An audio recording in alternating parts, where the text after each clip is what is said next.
Hi everyone, in this video I'm going to show you how we can insert checkboxes in Microsoft Excel as you see here.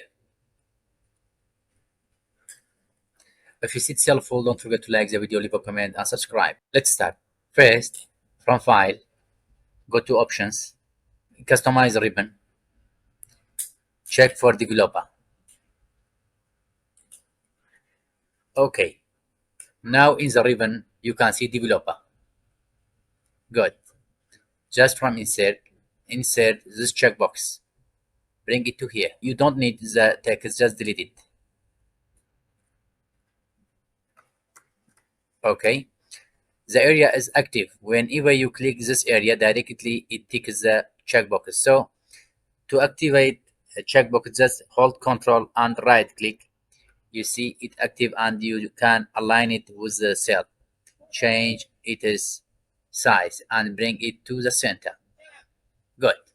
Now to apply for the other cells, just select the cell and drag it.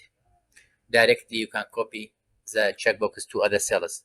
Now you can tick and untick the checkbox. To delete a checkbox, just hold Control, then right click, then delete. That's all. Have a nice day.